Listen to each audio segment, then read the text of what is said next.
How's it going, beautiful people? My name is Mila. Welcome back to my channel. In today's video, we're going to be discussing the pros and the cons being a leased-on owner-operator to a trucking company versus being an owner-operator with your own authority. I hope you guys enjoy this video. Let's jump right into it.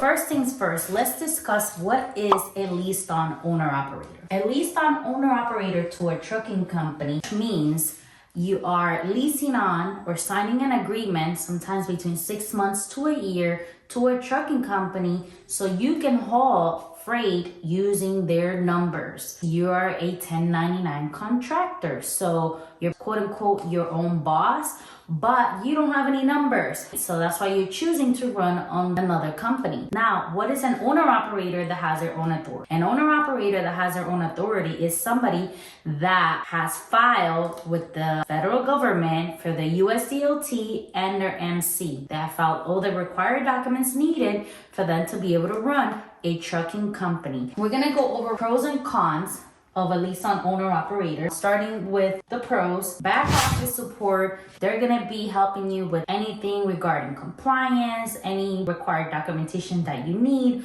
whether they're permits, whether it's dispatching, doesn't matter what it is, they got it covered because it's their company. So all you have to do is pretty much own your truck and trailer. You don't have to wait for your authority to become active. Quick startup. You don't have to worry about filing documents. So the company is already set up. All you have to do is, like I said, bring your equipment and lease onto them. One of the biggest pros that I think that comes with being leased onto the company is gaining experience. If you're coming from a different industry and you're jumping into the trucking industry and you don't know anything hours of service, you have no idea about compliance, this is the way to, because you want to gain as much experience as you can.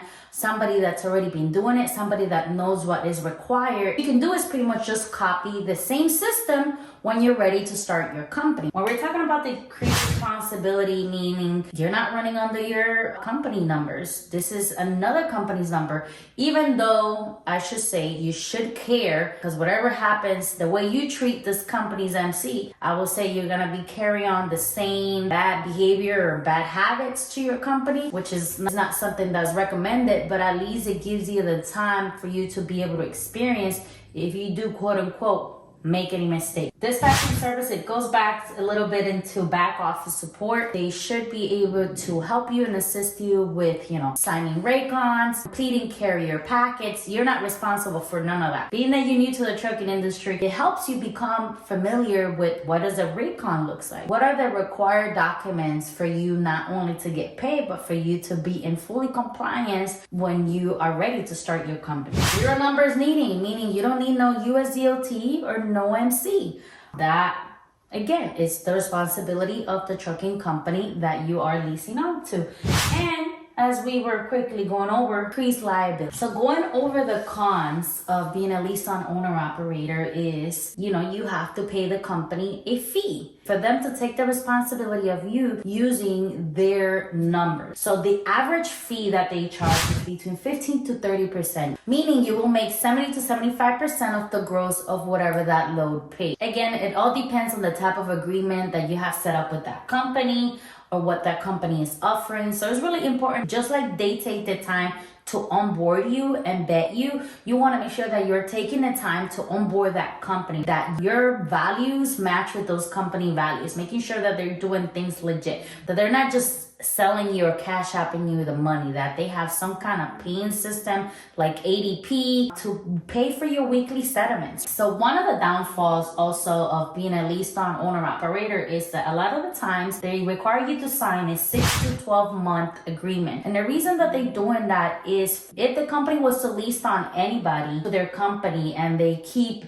switching drivers, every 3 months, every 6 months, owner-operators or driver to their insurance company, they become a high liability because this company cannot keep quote unquote owner operators in their company. So the turnaround is just too much making them a high liability, so you can technically cost them their insurance. So that's why they usually put that into terms in between 6 to 12 months just for the retention. You also want to look into possibly companies that offer some type of benefits, which a lot of them don't, especially because you are a 1099 contractor, so they don't really care. But there are some that do, so you may want to look into that. Mocktail insurance, I will say, is a con, because on top of the insurance, because some companies will require you to pay the insurance and they will deduct it out of the percentage, or some of them do an all-inclusive and you don't have to pay the commercial insurance because it's already on that percentage. It is a responsibility of the owner-operator, the lease-on owner-operator, and that can run anything between $300 to $400. Increased control, and that kind of goes in pair with you must stay out a minimum of 10 to 14 days.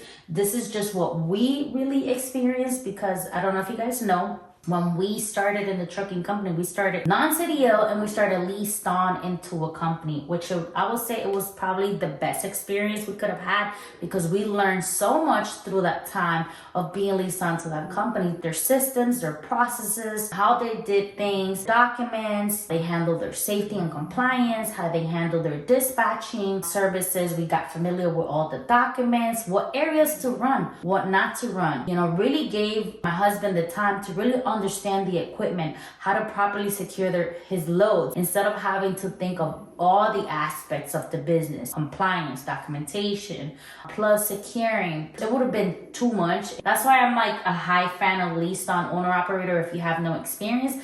But I'm also not saying it's not possible for you to start your own trucking company by being your own owner-operator. If you feel like you can do it, kudos to you. I have a lot of friends that have done it and they're doing excellent in the industry. It's just for us, as we came from completely different industries into the trucking industry, I would say it was the best experience that helped us transition not only more confidently, but with more awareness of what we had to do in the business to transition to our own authority. You may not have control of how long you stay out over the road. Sometimes they want you to stay a minimum of 10 to 14 days if they're covering the insurance. They want to make sure that all those fees that you are essentially really paying for it before they can be profitable with you being leased on. Because the idea is nobody's gonna lease you on because they're not making any money. The idea is if somebody leases you on to the companies, that they're making something out of you, right? So percent, because we're in the business of making money,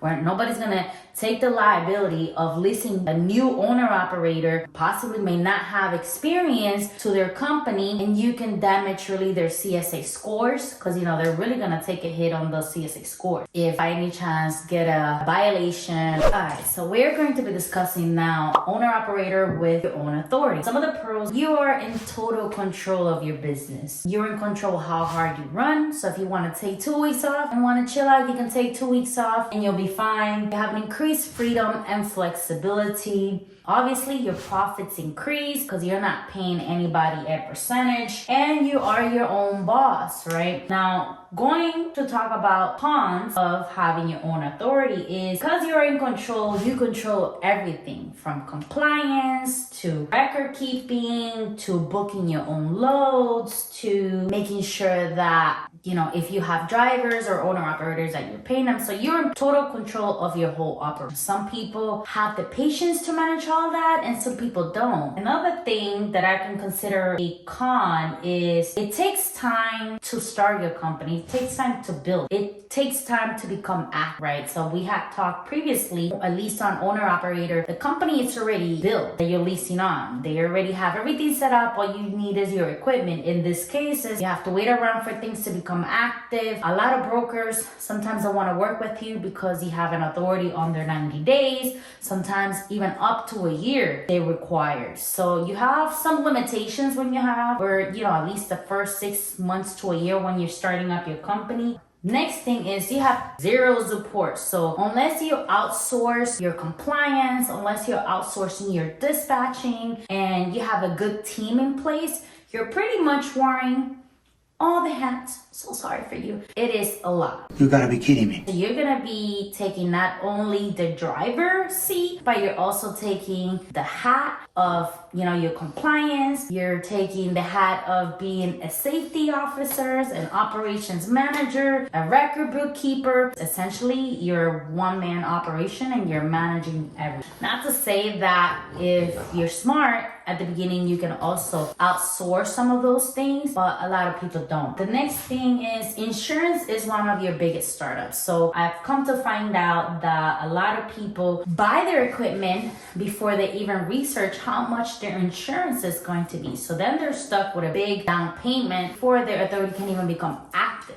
The next thing is increased responsibility. When you have your own authority, we discuss compliance. You have to make sure all your documents are in. Within the first year, you're gonna have your first entry audit, and they require a lot of documentation. Even though you are the owner and the driver, you still have to have all the documents like you hired yourself, right? And then we did talk about booking unloads and record keeping. So pretty much that's what sums up the difference between being a leased-on owner-operator and having your own authority. I'm gonna talk about now our experience a little bit and why we went the route we went, right? So the reason why we decided to start leased-on, as I previously mentioned, it was because we had no experience in the industry and we wanted to learn as much as we could while we were leased on to a company. That helped us accomplish a safe transition to our own authority with no hiccups, no document issues, because we took the time to really learn everything. When you start leased on, it gives you some time to really kind of get your feet wet